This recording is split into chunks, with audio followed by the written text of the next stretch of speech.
so proudly we hailed, and the twilight's last gleaming, whose broad stripes and bright stars through the perilous fights.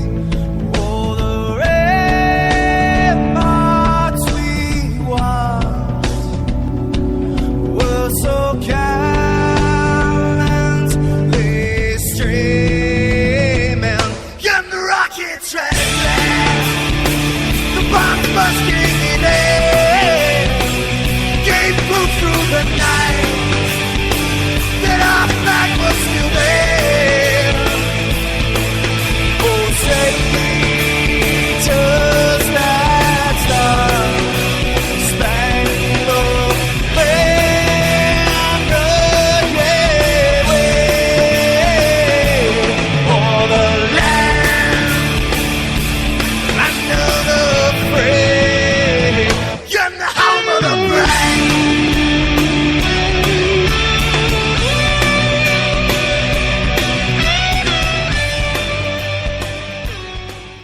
Hello, I'm Willie Jones. Have you had a run-in with the local law enforcement? Last weekend, I found myself in the custody of the sheriff's department. I wasn't ready for it either. As a matter of fact, I was becoming popular a lot faster than I wanted, and my cellmate started calling me Sugar Britches. I didn't know what to do.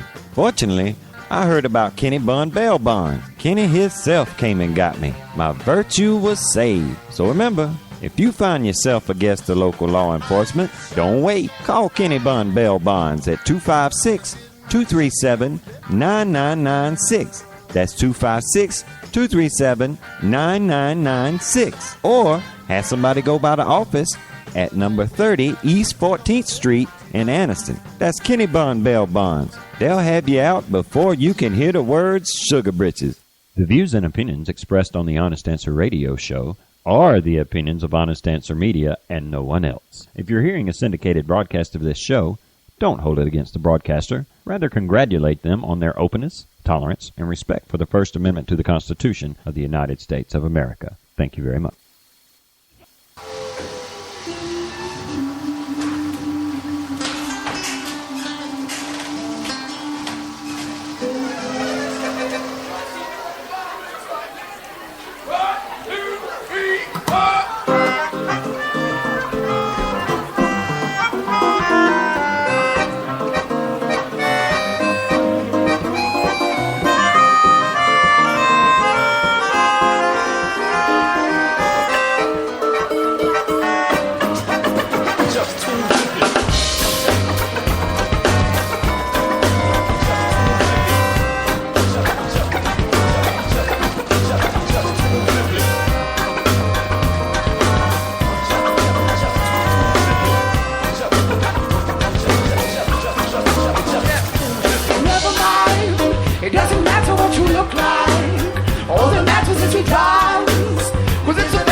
Welcome one more time to Honest Answer Radio here on honestanswerradio.com, where we're kicking the mainstream media in the teeth about every chance we get. And if this is your first time listening to us, well, I'm going to be the Marty half of your dynamic hosting duo this evening. And on this Tuesday evening edition, Thursday evening edition. I think it's Thursday. Of Honest Answer Radio, I'm going to be the Casey half, I think. This could be Saturday afternoon, for all I know. It's been one of those weeks. It has been. You know, it's been one of those months. I was before the show, Tina and I were sitting here, and since the 30th of July, for me personally, it's been nonstop medical testing. And yesterday was my last test, whether the doctors know it or anybody else knows it. I made it pretty clear to my wife this afternoon that that's it. Marty's tired. I'm loco. And well, it's been like that house-wide. Well, let's just explain. When we're talking about the tests that they've done on you, they've always, they've either wanted to cut something without anesthesia, poke something down you with anesthesia, take looks at you with anesthesia. Here, take this pill, Marty. Scan here, give me that vein so I can give you some happy juice that suddenly, for some strange reason, doesn't actually seem to make you happy. No, but it does make you incredibly sleepy. Also, not just for that day. No. That would be too nice. Too much like right. Well, we're at like 21 days of almost nonstop testing. So tonight's episode should be really, really good. I'm glad these are recorded for posterity because you just, you know how when I get delirious, I get really, really honest. Yeah. But you know what, man? The world is looking like our household. Yeah. Right now. I mean, you would think well, that our house ain't that bad. When the world has gone as crazy as it is, it would be nice if things at home would calm down. But of course they don't. Well, we've had, in addition to the usual stuff that goes on in our house weekly, we've also had, one day, we had 2 toilets decide to break. Yeah. It's on 2 fun. separate septic tanks now. Yeah, it's been fun. It's just been one of those weeks. The washing machine don't want to run right. You know what's funny? On all of the meds that I take, and on all the forms that I had to sign from some of these tests, it says, don't operate any heavy machinery, don't make any legal decisions, you're not supposed to be doing anything of importance because, well, you're going to be crazy. Well, why don't you try, don't do nothing important for 4 or 5 weeks in a row, Marty. Yeah. Or, hey, let's, you go ahead and let your toilets be messed up and try to rest and not think about whether or not your toilets is messed up. That you can't do that. So it's been, in addition to all of that going on here at the house, we can't turn our back on the rest of the world to calm down. Last Thursday, you asked everybody to please chill out, till we could get back on the air. We thought we'd be back on the air Tuesday, but Marty's doctor decided it was time for another nice dopey test, so we couldn't get on the air Tuesday, and they also decided to keep you in the doctor's office till like way past 5 o'clock anyway. Yeah. It was after showtime before we even got home. But I distinctly remember you saying, y'all be nice to each other, calm down, chill out, calm down, and be cool. Love each other. Remember saying that? Remember that? And I think our listeners probably tried. They're not trying hard enough because I turned on the news today, and when all them apocalyptic type movies, they always show somebody turning on the television to the news, and it starts out with there being just chaos and bedlam all over the place. No, that's riots, real life. It's real life right now. Riots and looting, natural disasters. Nations shooting at other nations, bombs going off. That's what it was like this morning when I turned on the TV. And I had to stop and think, now, wait a minute. Is this live? Or am I watching this on a movie or something? Is this real? But it was. You know, that stuff going off up in Missouri has dominated the news cycle ever since it happened. Well, first off, we know why it's dominating. Yeah. And frankly, it's not because it's something that's exceptional. No, it's not. Cops shoot people all the time because there's people running around who need to be shot. And so, but the thing is, this cop shoots unarmed black guy. Teenager, Black yes. Teenager, yeah. Fits the liberal narrative of racism, everything being racist. Right. So all of the liberal media, which, let's see, how many conservative mainstream outlets are there? Hey, man, you know what, though? The conservative news, I don't care if it was a perfectly balanced, system of news.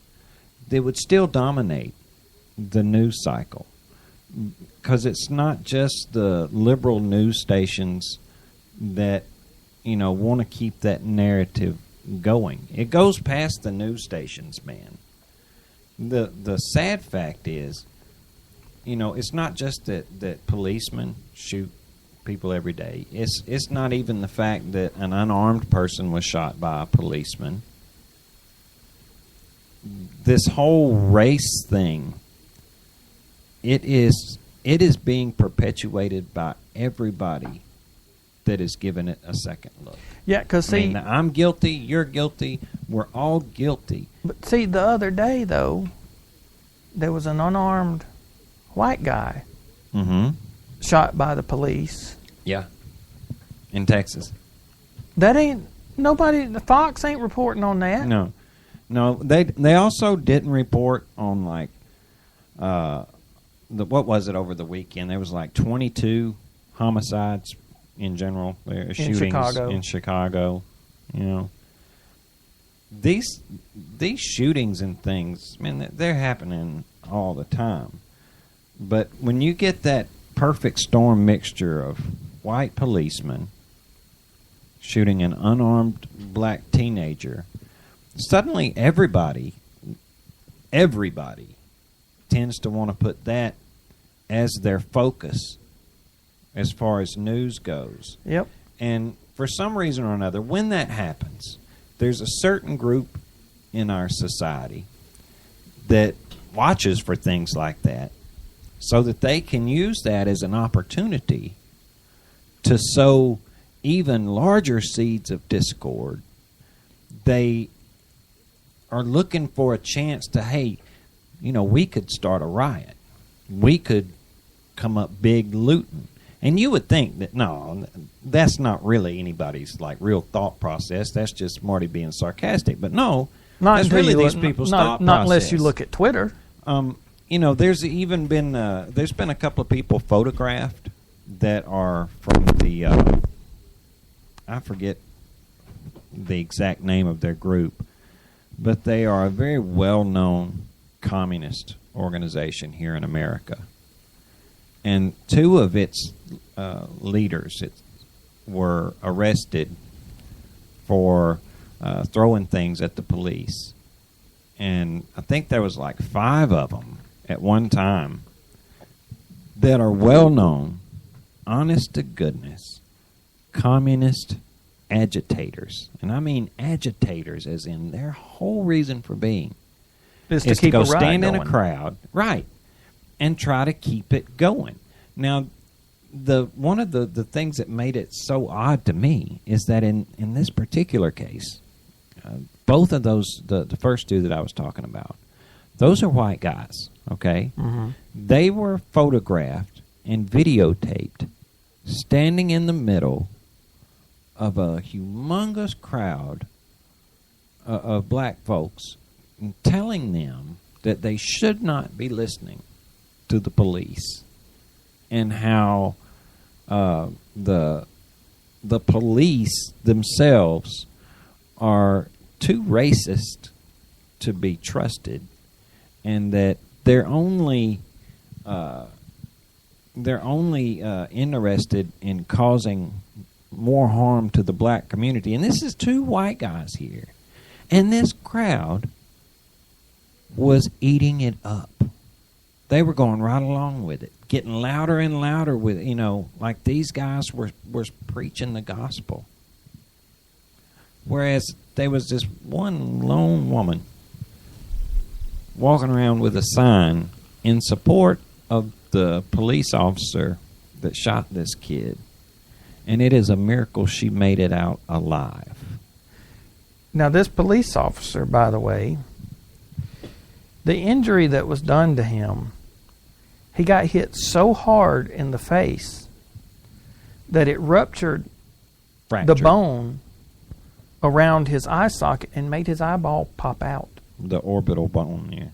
That it takes a pretty significant amount of force. See, that is really, really thick bone. But nobody wants to talk about that. CNN doesn't want to talk about it. ABC or CBS, none of them want to talk about that I didn't see it on NBC or... Look, man, I've got this bit of audio that I caught from CNN, all right? And in this audio clip, I think the one of the people's names is Kwame Talib or something like that. He's a rapper. And supposedly he's got like over 900,000 Twitter followers. He goes to Ferguson to get involved, to become an activist there and, support those people there in Ferguson. Now, I still hadn't figured out how rioting or looting or screaming obscenities at the police is in any way going to help the family of this young man that was killed. Seeing as how the family has even said, y'all please calm down. I don't see how this is going to improve the memory of this young man that was, shot. But I also don't see how there's any sort of justice that's going to be accomplished. You don't see any justice in, like, burning businesses and looting the contents? No. Yeah. I'm having trouble with that one myself. Did you not refer to this as a stupid bomb? Yes. I told you before we went on the air that I'm going to drop a stupid bomb. And you're going to understand what I mean by a stupid bomb. This is what happens when you've got this kind of chaotic situation, and when a cable news network goes to a rapper for his expert analysis on the situation. I'm really sorry to do this to you guys, but here you go. The World's News Network. Just said. Here in Ferguson, pictures have really told the story. The protests that we have seen on the streets, the law enforcement reaction, all driving this story, both in the national media and the discussion that we are seeing online. Activists here in Ferguson are using Twitter to get their message out, including some major hip-hop artists like my next guest, Talib Kweli, who is a rapper, activist. I guess we can call him a raptivist. You have been tweeting a lot about what's going on here to your more than 900,000 followers on Twitter. You have long really been a passionate voice of issues of racial equality. You came to Ferguson days ago. Yes. Why? Why not? I'm on Twitter often. I love Twitter. But the retweeting and everything, it doesn't have an effect without bodies on the ground. Mm-hmm. Without flesh and people actually showing up. Twitter movements, even the movement in Egypt, even the Arab Spring, even Occupy Wall Street, without the people on the ground actually here, there is no story. Yeah. So as an artist, I wanted to put my money where my mouth is. I'm supported by the community that's been brutalized. I have a son that's Mike Brown's age. Mike Brown was in the hip hop. It could happen to me. It could happen to you. Mm-hmm. I felt like it was important for me to be here and control the narrative because the media has been doing a horrible job of of making sure that the stories get out in the right way. Well, I disagree with that, especially with our coverage. I think that we've done really great coverage here, and people in the community are actually coming up commending us on our coverage, saying that it's balanced.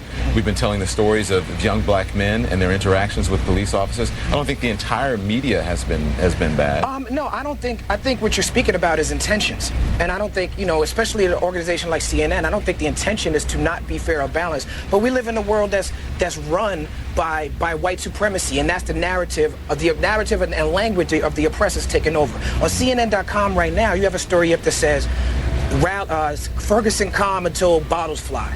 Well, that's inaccurate, because I was there that night, you know what I'm saying? And that's not what happened. Well, the first thing in the story it says is police chase down men. Well, let me finish my point. That's not what happened where you were. But I was there, right there, with the article, the situation they're talking about. I was right there. That's what happened. But let me finish my point. That's not what happened. Let me finish my. That's exactly what happened. I'm going to let you finish your point. What happened. No, you're not, because you're talking. Yes, I am. I'm going to let you finish your point. No, let me finish my point before you talk. Okay, let me finish my point before you talk. I want to address something you said. Can I finish my point? We don't have to have an interview if I can't talk.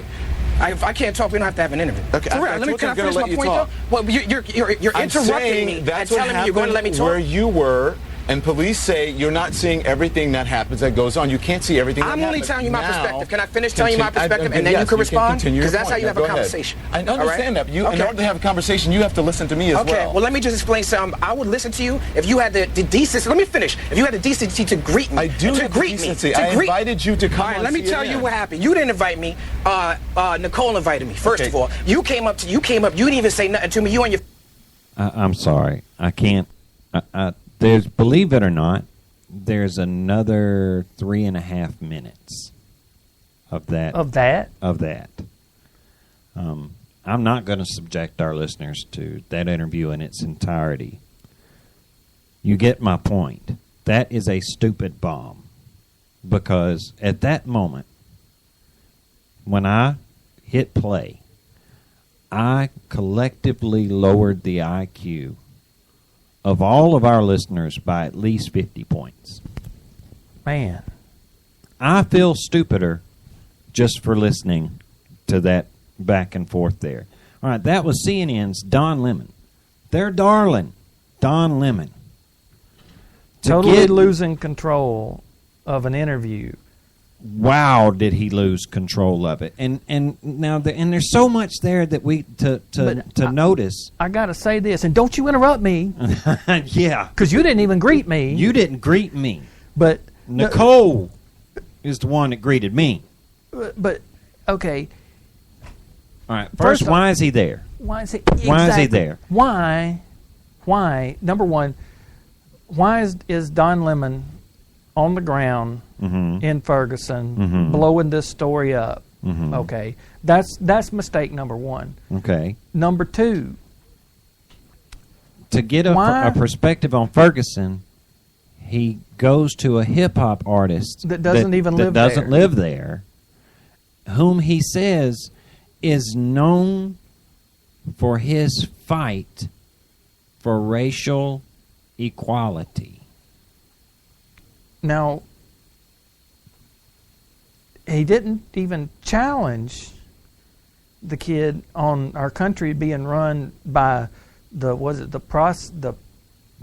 supremacists. Yeah, white supremacy. Yeah. I mean, and he says he's there to what? Control the narrative. The narrative. So Don Lemon let him control the airtime. He also is letting him control the narrative of the story of Ferguson, Missouri. And Don Lemon allowed that.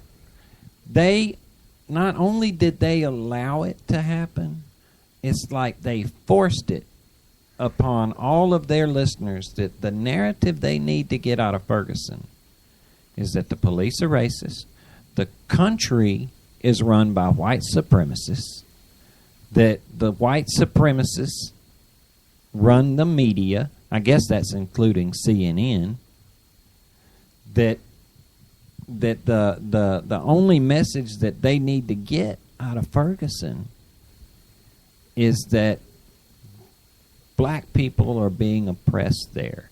And they know that to be true because this hip-hop artist says so. Well, and there's also the fact that, I'm kind of glad in one respect that a place like Ferguson, Missouri gets, gets the all attention. That good press? Yeah, because the city's run by Democrats. The mayor's a Democrat. Well, it certainly does help explain things a little bit more. Well, and I mean, I just stipulate, and I think, we brought this out over and over again, and so has, countries like Western journalism and... countries like Western journalism? No, I'm sorry. Conservative news outlets like Western journalism and Red State and Drudge Report, The Blaze. They keep pointing out the fact that where you find white liberals, you find racism and a low opinion. Well, it doesn't help when the governor practically pronounces this white cop as being guilty of murder. Mm-hmm. It doesn't help that the President of the United States injects himself into it, then orders the Attorney General of the United States to head up an investigation. And what does he do? He goes to Ferguson and tells everyone that this is personal for him. That this story of this shooting is personal to him. Yeah, he's making everything better. Yeah. I've got listen to some of listen to some of the audio that we're getting out of Ferguson. I've got the president and his right hand. All right. First, let's hear from our commander-in-chief, because he doesn't want to make things worse. Let me ask you, this is an interesting time in your presidency, and one of the things that you have so emphasized in the last few months, the last year or so, is this reach out to my brother's keeper and to a generation that doesn't feel that it has much chance. Sending the Attorney General to Ferguson is a step. Has anyone there asked you, or have you considered going yourself? Is there more that you personally can do, not just for Ferguson, communities that might also feel that kind of tension and see it erupt in the way it has in Ferguson? Well, and obviously we've seen events in which there's a big gulf between community perceptions and law enforcement perceptions around the country. This is not something new. It's always tragic when it involves the death of someone so young. I have to be very careful about not prejudging these events before investigations are completed, because although these are issues of local jurisdiction, the DOJ works for me, and when they're conducting an investigation, I've got to make sure that I don't look like I'm putting my thumb on the scales one way or the other. So it's hard for me to address a specific case beyond making sure that it's conducted in a way that isn't transparent, where there's accountability, where people can trust the process, hoping that as a consequence of a fair and just process, you end up with a fair and just outcome. Okay. First of all, the Department of Justice doesn't work for you, Mr. President. They actually work for us, the same people that you work for. But you wouldn't know anything about that either. But he says he's got to be careful. He doesn't want to prejudge? Right. He doesn't want to prejudge, although, he's got to get the although in there. I don't want to make it seem like I'm putting my thumb on the scale of justice, although that is precisely what I'm doing by even speaking about this. And although sending my Attorney General, the one that works for me, right, down there personally so that we to can make involve sure there's himself accountability at the local level, even though it's none of our business to do Right. that. You know, yeah, Barry. We've got to make sure that this is an impartial investigation. Although it's obvious that it's pretty freaking far from impartial if I'm sending the Attorney General of the United States down there who works for me. Yeah. Well, you know, what happened when Holder got to Ferguson? During the course of my visit, I met with law enforcement as well as community leaders. We had, I think, productive discussions about the importance of maintaining peace, averting future acts of violence or vandalism, and ensuring public safety, as well as the need for outreach and engagement to rebuild a fractured trust between the community and the law enforcement community that it serves. Going forward, I will continue to get regular updates and to closely monitor the situation as it unfolds. Now, although our investigation will take time, and although I cannot discuss the specifics of this case in greater detail since it remains open and very active, the people of Ferguson can have confidence in the federal agents, investigators, and prosecutors who are leading this process. Our investigation will be fair, it will be thorough, and it will be independent. On a personal note, I've seen a lot in my time as Attorney General, but few things have affected me as greatly as my visit to Ferguson. I had the chance to meet with the family of Michael Brown. I spoke to them not just at... Hold on just a minute. Hold on. I want to back up just a wee, and let's listen to this just really carefully. And it will be independent. On a personal note, I've seen a lot in my time as Attorney General, but few things have affected me as greatly as my visit to Ferguson. Okay. On a personal note, although I've seen a lot of things in my time as the Attorney General, nothing has affected me more than what has happened here in Ferguson. Does this sound impartial? Or independent?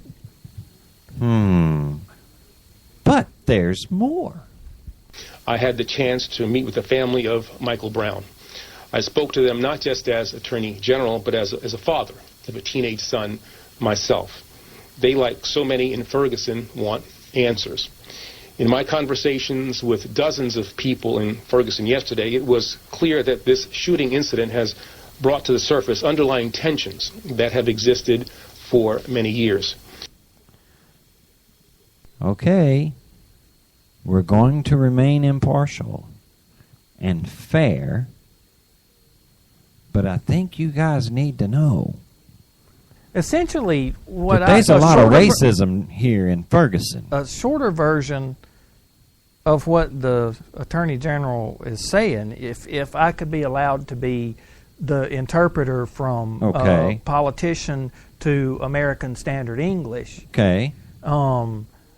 Although this is going to be a completely impartial investigation, let me say at the outset that it's obvious to me as Attorney General that the police in Ferguson have completely screwed things up and have been screwing them up for years.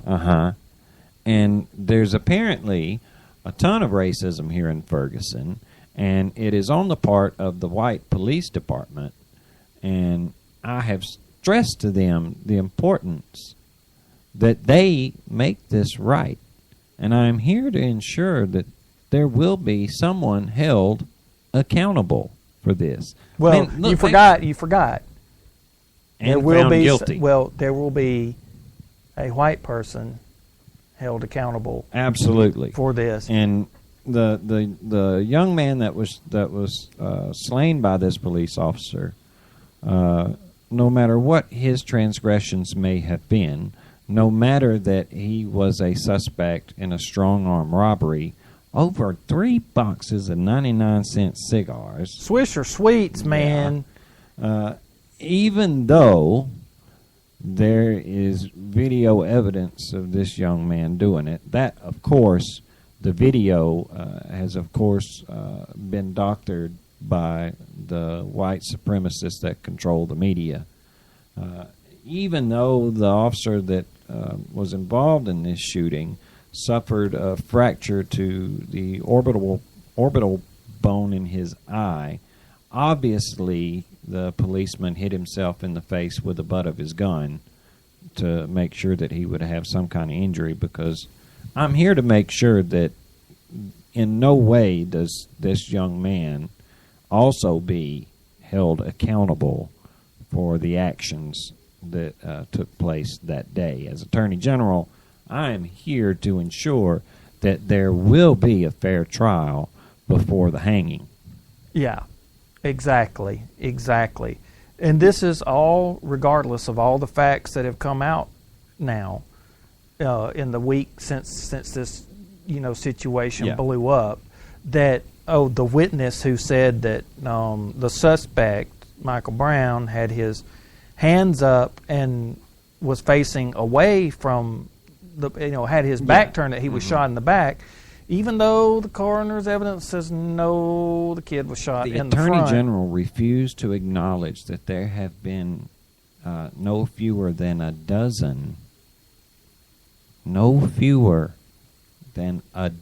dozen accounts of this incident that backs up the police officer's statement 100%, and not all of them are by white folks. As a matter of fact, they're all by black folks, actually, that were there. Except for the one dude who's now having to deal with the fact that he gave a false statement to the police. Yeah. And that he might not have been. I mean, I'm not saying There's that been he's a 3 criminal. autopsies ordered on this one kid. One by the locals who were doing their job, one by the attorneys of this kid's family, and one by the Department of Justice, a federal medical examination of the body. Even though they all say this young man was not shot in the back, even though they all say that very likely the shot that killed the young man was the one to the top of the head, even though they all say that he was either kneeling down or bent over, possibly running towards, even though there was no gunpowder residue to indicate that this was a close-up shooting, point blank. An execution. Yeah, an execution. Even though all of the evidence points towards supporting the officer's story. Now look, did this cop make a bad decision when he pulled the trigger on this kid so many times? I don't know. I don't know. I tell you what I do know. I do know that it's really hard to get to the bottom of things when you have every media outlet in the country there tainting the jury pool. I know it's really hard to get to the bottom of an investigation when the streets are flooded with people screaming, "No justice, no peace."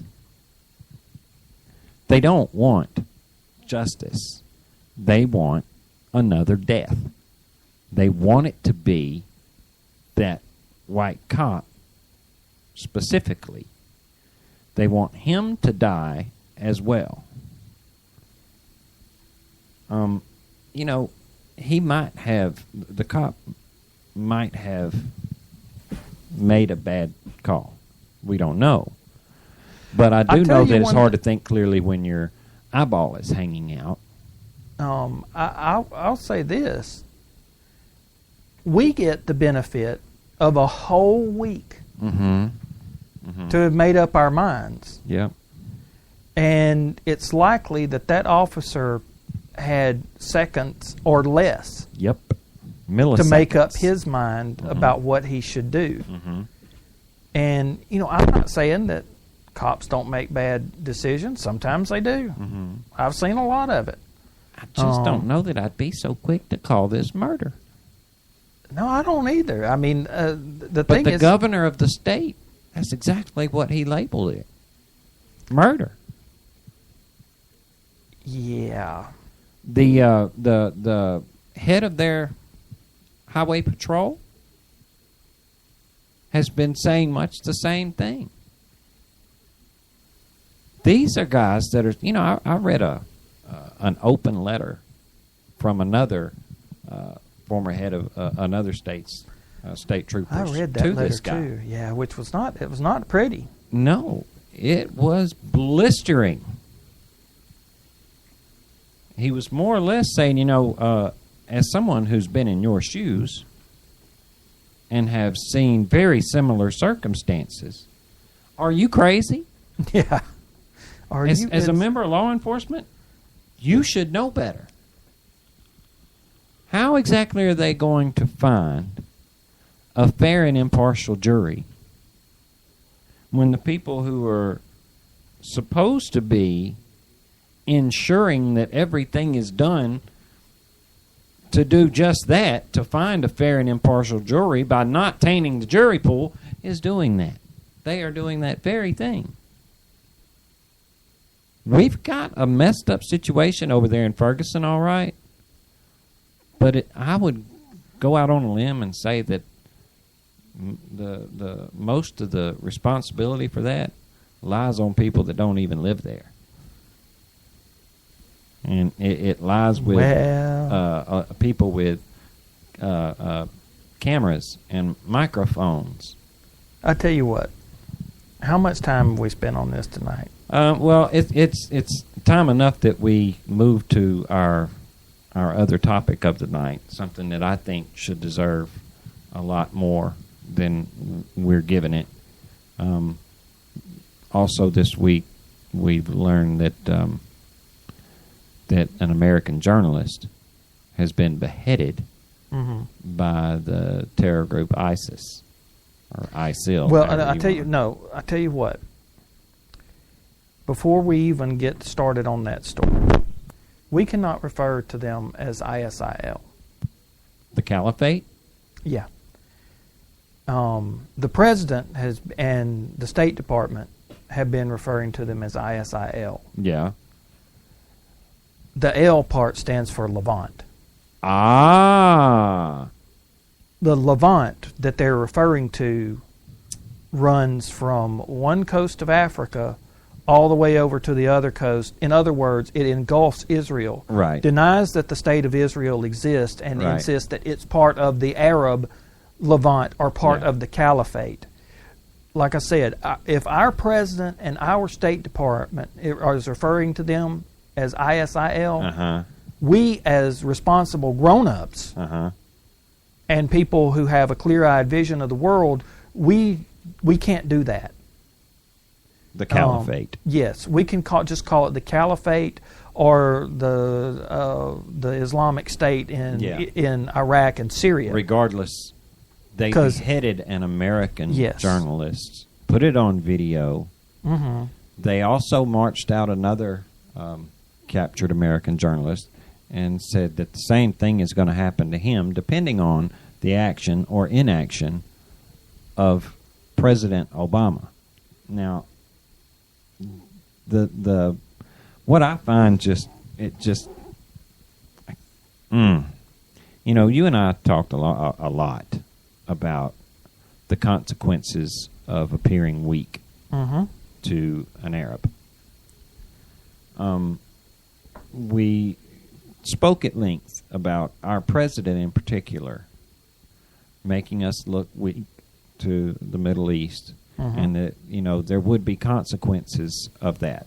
All right, do you see the Caliphate releasing videos of them beheading any of the British journalists or Canadian or any of the Latin American outlets or even any of the other Arab outlets or any of an Israeli? No, they're doing. They picked an American journalist. Are they sending messages to the Prime Minister of England with any of the killings? No, they picked the weak one. They call out our president in particular and blamed it on the airstrikes. They made this guy, this man, James Foley. I'll refer to him by name. May he rest in peace. They made James Foley blame his own beheading on his own brother, who is in the Air Force. And, you know, this James Foley this wasn't the first time he'd ever been kidnapped by, you know, a terrorist group. He had even made an appearance on O'Reilly, I think it was back in 2011, where he was talking to Bill O'Reilly about, you know, what it was like being, you know, kidnapped by these guys. And, you know, he was blindfolded, and you can look at the look on the guy's face. It was almost as if he was thinking, okay, you know, here we go again. There's no telling how many of those videos he'd already been forced to make, you know. And they didn't behead him or anything, you know, then. That's how they part of their torture method is that they, you know, blindfold them and tell them that they're doing a video, and they make them say, you know, these certain things. And they get them up to the point that they're going to execute them. Like, they'll pull the trigger on an empty chamber. Yeah. Or they'll turn the blade of the knife over and make the slicing motion with the dull edge, just to scare them. I mean, you know, which I'm almost convinced that that's what was going on in this in Foley's head, was that this is going to be another one of those incidences. No matter how you slice it, this is a group of people that we cannot deal with in a civilized manner. There is no way for us to be the bigger people here and try to handle this thing with any type of negotiation or peaceful resolve, because this type of people do not understand peaceful resolve. No, the caliphate, just to remind people, the caliphate is about what is it, 4th, 5th, 7th century? 4th century. 4th century institution. When I but say still 400, operating on a BC mentality. I was going to say, when I say 4th century, I'm talking 300 AD, folks. Okay? But operating with a BC state of mind. Yeah. I mean, this stuff goes back before Saladin. That's right. So the state of mind that you're dealing with is not one from the civilized world. That, you know, we can negotiate with. No, you can't negotiate with them. The only thing they understand, look, they have essentially the same motto of Hamas. They love death more than the Western world loves life. And they are, I mean, even, we said it in the last show we did, even Al-Qaeda said, no, we don't want nothing to do with these guys. They're even crazier than we are. They're more bloodthirsty than we are. Well, today, during a press conference with our Secretary of Defense, Chuck Hagel, and our Chairman of Joint Chiefs of Staff, General Martin Dempsey, Chuck Hagel said, you know, we've never seen the likes of ISIS before. I mean, our own Secretary of Defense is acting like a scared little kid on national television when it comes to these guys.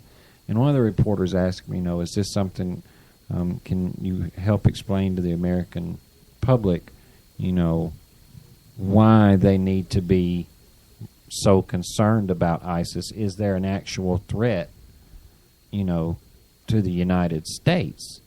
And Chuck Hagel tries to, you know, he goes off on the, well, you know, on September 10th, 2001, you know, we were convinced that we were safe, and after September the 11th, 2001. You know, we've been operating from a completely different, state of mind, and we have a completely different way of looking at things. And of course, this is a threat.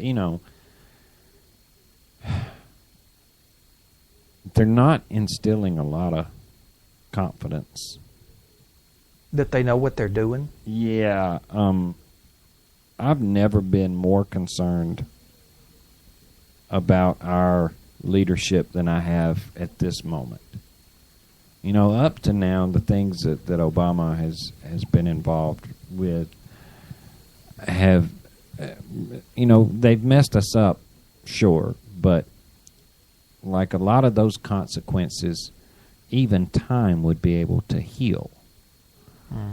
But the quagmire that he's gotten us into over there in the Middle East is going to have, I'll go out on a limb and say, almost never-ending consequences as long as there is a failure to act.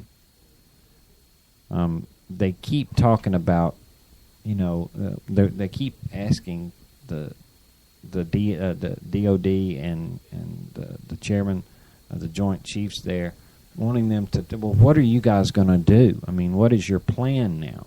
First of all, media, American public, whoever it is that feels like you have a right to know, y'all need to stop asking those questions out in public like that, because you're more or less giving a playbook away to the people who seek to do us harm. The less they know about our responses and the less they know about what we're going to do or what we're even capable of doing, the better. They spoke about a botched rescue attempt by our Spec Ops guys. It wasn't botched. The intelligence was faulty. Yeah, the intelligence was faulty. The hostages weren't where they said they were going to be, and they just weren't able to pull this rescue off. But what really gets me is the fact that this was leaked. This was the administration's way of saying, let's let this come out that, we did try to go get them so that the American people won't feel like we haven't been doing anything. That's like knee-jerk leadership there. And frankly, releasing ways of how we operate. I mean, the documentation that was leaked, it was like a playbook. I mean, it was almost a step-by-step of this is what happened during this rescue attempt. And it is giving the caliphate a really, really good look into an operations manual for our special operators. Yeah, see, we never needed to know. And I mean, look, you and I, we love our military history. We love reading about what happened, in World War II.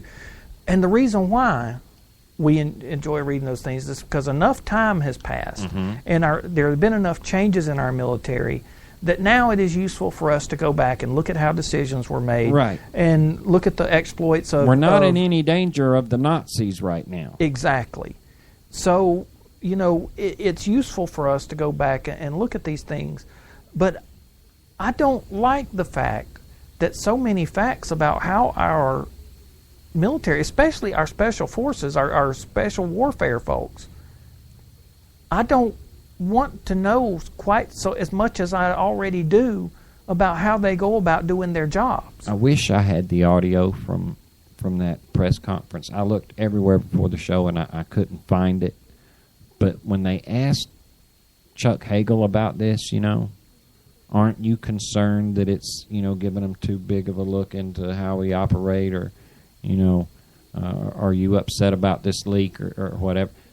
Chuck Hagel says that, no, this was something that the administration and he called him Marty, General Dempsey, that Marty and I, we concur wholeheartedly that, we needed to let this information be leaked. He used the word leaked. That it was a good idea that this information be leaked. so that the American people can see that, that we are, making attempts, that we are, that we're not just sitting back and doing nothing. Look, man, first of all, we don't want to know about the failures. We'd really only like to know about the successes. And but even then, I don't need to know none of that. Neither do you. Until 10, 20 years from now. Exactly. If you want, Mr. President, Secretary Hagel, General Dempsey, if you guys are wanting the American public to have some confidence in you, then start beating these guys back. Start making some real changes into the narrative. Because right now, the caliphate is getting to write the narrative. All you guys are doing so far is showing the world how we failed and how weak we are. In so far, we've had one American journalist be beheaded. Very likely, we're going to have another one. And it will be videoed and showed just like this last one. And it's going to be a result of portrayed weakness. We had a chance to beat this group back when they were in Syria. We had a real chance. There was a red line. These guys danced across it all the way over into Iraq. We had a chance to have ended this risk in Iraq. Yup. Years ago. Yup. Technically, even before Obama became president. Yup. I'm not a Bush blamer for everything, but there was some mismanagement of the Iraq war during the Bush years. A little bit too much of this, well, let's make this an Iraqi victory. No, frankly, no. I'm sick of seeing our troops going out to make a victory for some other country. Thank you. If we're going to invade, let's make it an American victory. Let's make it count, and let's make it last. Yeah. If we need a status of forces, first off, the only agreement, if we've invaded your country, you don't decide the terms. It's going to be just like it was with Germany, just like it was with Japan. The free world, the civilized world, the non-aggressors make up the rules. Do you see the caliphate marching into any of these places and asking them about a status of forces agreement? Yeah, right. Excuse me, would you please decide which folks you're going to offer up to be beheaded? Because we as the caliphate, we don't want to be too hard on you. Right. Yeah. Yeah. Look, no. Man, we say it every show. We've got to hit our knees and get this fight started the right way. Look, our president can only do so much. I was listening to I clicked on one of the videos on Facebook today, and it was this preacher, and he was going off. And he said, right now, the only thing that can help us is God. The only way we're going to ever get out of this is with God. Now, at that particular video was a black preacher going off on black folks and going off on the president. And for the people that kept falling for this man and believing everything that he said. And when he was winding up, his whole point was, it's too late to depend on Obama to help us in any way or to get us out of this mess that we're in. Right now, the only way out is through God. That man was 100% spot on, dead accurate. Well, particularly in the New Testament, the princes of this world are not spoken of very highly as having any real power. There's only one prince that we need to be addressing our concerns to or placing any hope or faith in.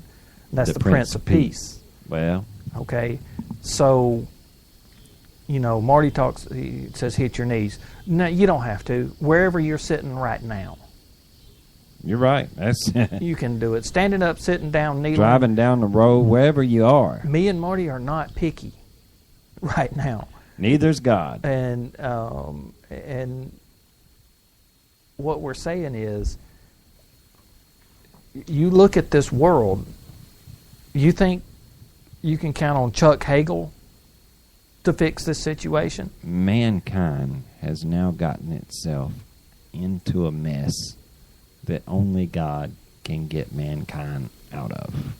David Cameron in Great Britain, he can't he's do it. He's not going to do it. No. Vladimir Putin? No. No, I don't know. If any world leader that you name me, the United Nations, come on, give me a break. Yeah, don't even insult me like that. So we're telling you what the only real answer is. Well, I can tell you exactly. I can tell you what God said. I can tell you what God's own words were. He says, if my people who are called by my name will humble themselves and pray and seek my face and turn from their wicked ways, then I'll hear from heaven. I'll forgive their sins and I'll heal their land. Now that's what God has to say. The 2 Chronicles 7:14.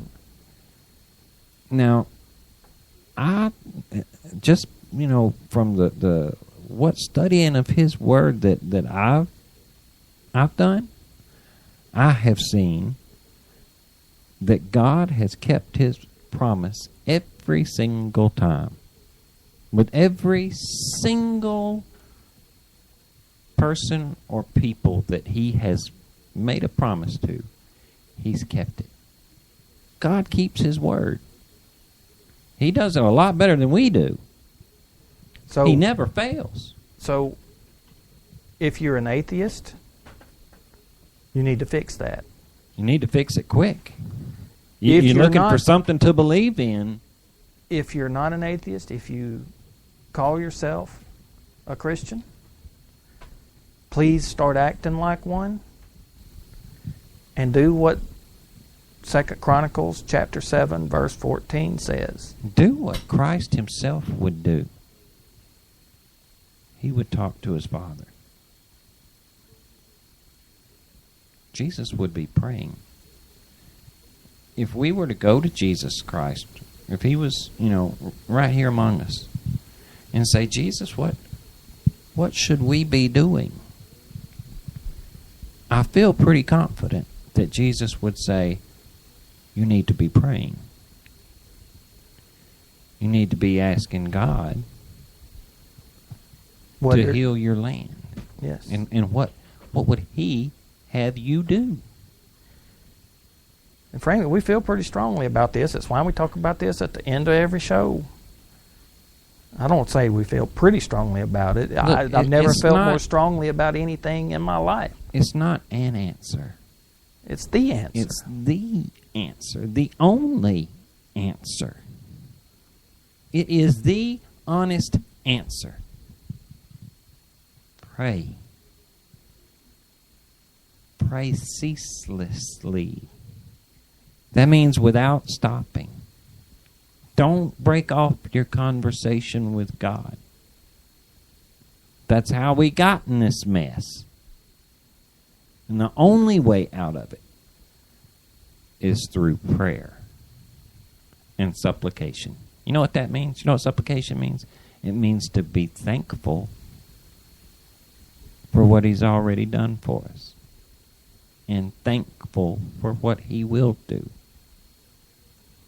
Because, another of my favorite scriptures is, be anxious for nothing.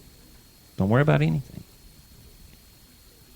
But in everything, with prayer and supplications, let your requests be made known unto God. Everything. I think this qualifies as everything. Absolutely. Conflict in the Middle East, that's right up under the everything column. Trouble going on in Ferguson, Missouri, look right there under everything. You see, there it is, trouble in Missouri. Right if up under those everything. people who are out rioting in the streets were in a church praying right now, well, they wouldn't they wouldn't be having these conflicts. Well. Folks, we got a lot to pray for. We need to pray for the young man that was killed in Missouri. We need to pray for his family. We need to pray for his soul. We need to pray for the officer that shot him. We need to pray for his family. We need to pray for the leadership in that city, in that county, and in that state. We need to pray for everybody involved there. And we need to pray for everybody that is not involved or that shouldn't be involved. We need to pray for them as well. You know who else we need to be praying for? We need to be praying for the caliphate. We need to be praying for their souls. What are we supposed to do to our enemies? We're supposed to pray for them, right? That's right. And if we were praying for them hard enough, they would be converted and they wouldn't even be talking about a caliphate. That's right. We need to be praying that God would reveal himself to them in a mighty, undeniable way. We need to pray for our president, for our Secretary of Defense, for our Joint Chiefs. We need to be praying for every soldier in this country or that serves this country. We need to be praying for those in Israel, in Gaza. Even those Palestinians, we need to be praying for Hamas, that God would reveal himself to Hamas. If Islam is truly a quote-unquote religion of peace, then we need to pray that God reveal to them how to be peaceful and how to peacefully coexist with the Jew.